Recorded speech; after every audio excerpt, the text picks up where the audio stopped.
Bonjour mes petits fans de laine, dans ce tuto-ci, je vais vous apprendre le point sur 3 mailles. Le point sur 3 mailles, c'est celui-ci que vous voyez ici entre mes doigts.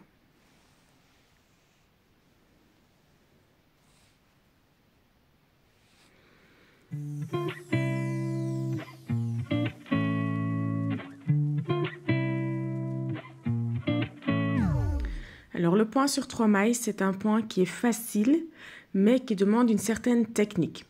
Donc les débutantes qui ont déjà appris le jersey, le point mousse, le point de blé, enfin tous les points de base, je vais dire, et qui sont sur le point de devenir un peu intermédiaires, il est conseillé pour vous. Par contre, les débutantes qui se débrouillent tout juste au point mousse, qui commencent le jersey et qui ne savent pas faire grand-chose d'autre, pour le moment, je ne vous le conseille pas parce qu'il va être un peu trop compliqué.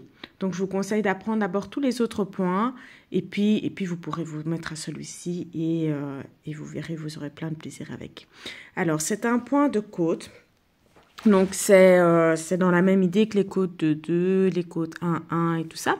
Mais le résultat est un petit peu différent. C'est donc un point qui ne va pas rouler, qui sera pas mal pour faire des bordures, par exemple, de par le fait justement que l'ouvrage se tient bien avec ce point-là. C'est un ouvrage qu'il va falloir tricoter plutôt lâche, ou essayer tout du moins, parce que ces 3 petites mailles qui sont ici, ce sont 3 mailles qui sont des mailles croisées. Et quand vous allez les tricoter, si vous serrez trop, vous allez avoir du mal à passer votre aiguille et ça va vous rendre la tâche très compliquée. Donc, dans l'idéal, vous tricotez ces 3 mailles-là souples ou vous tricotez votre ouvrage avec des aiguilles un peu plus grandes si votre échantillon vous le permet. Utilisez des aiguilles un demi plus grand, voire un plus grand, pour que votre ouvrage soit un peu plus lâche et que ce soit un peu plus facile. À voir ça du coup avec les points avec lesquels vous les associez éventuellement. Moi ici j'ai fait un autre point avec, donc j'ai dû évidemment adapter de manière à ce que mon échantillon passe pour tout.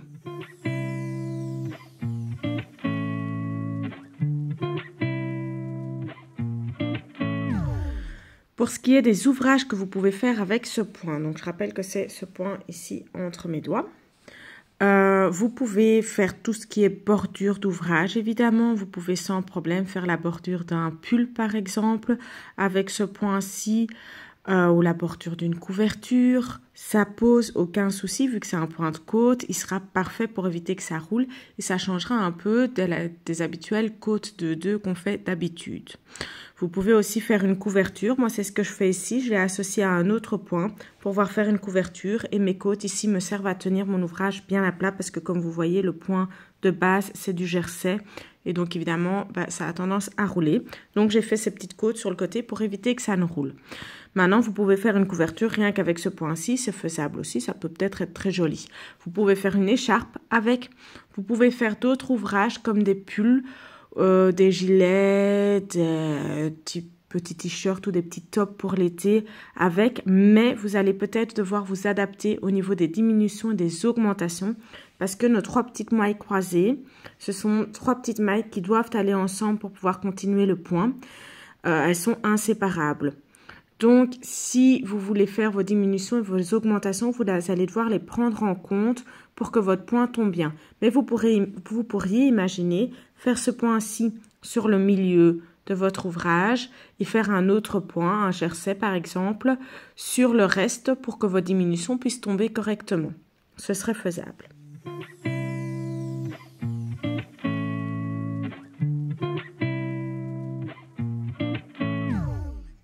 Alors, pour ce point, vous allez devoir faire un nombre de mailles qui puisse se multiplier par 7 plus 2.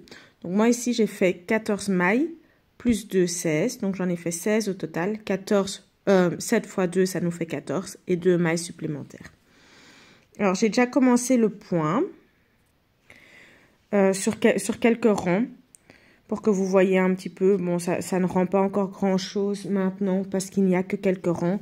Comme vous l'avez vu sur ma couverture, ça rend évidemment beaucoup mieux. Alors, le premier rang, ça se fait sur 2 rangs, donc c'est assez rapide à faire.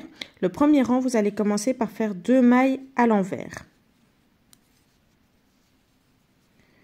La maille qui suit est une maille endroit torse. Si vous ne savez plus comment faire les mailles torse, n'hésitez pas à aller voir dans mes vidéos. J'ai une petite vidéo sympa qui vous l'explique. Et puis après, vous allez faire les mailles qui suivent. Ici, ce sont 3 mailles croisées. Vous allez faire d'abord la 3e maille. On la tricote à l'endroit. On la laisse sur l'aiguille. Puis on fait la première maille. On la laisse aussi sur l'aiguille. On fait la 2e maille. On la laisse toujours sur l'aiguille. Et là, on laisse couler les 3 mailles ensemble. C'est pour ça qu'il est important de ne pas trop serrer parce que sinon il est difficile d'attraper vos 3 mailles vu que vous ne devez pas attraper la première en premier. La maille qui suit est de nouveau une maille endroit torse. Et puis on recommence le point. Donc 2 mailles envers. Une maille endroit torse. Nos mailles croisées. On tricote la 3e à l'endroit. On tricote la première à l'endroit. On tricote la 2e à l'endroit. Et puis on laisse écouler toutes les mailles. On les garde bien sur l'aiguille jusqu'à avoir fait la dernière maille. Et puis on fait une maille endroit torse. Et on finit par 2 mailles envers. On tourne l'ouvrage, on fait le 2e rang. Le 2e rang va commencer avec 2 mailles à l'endroit.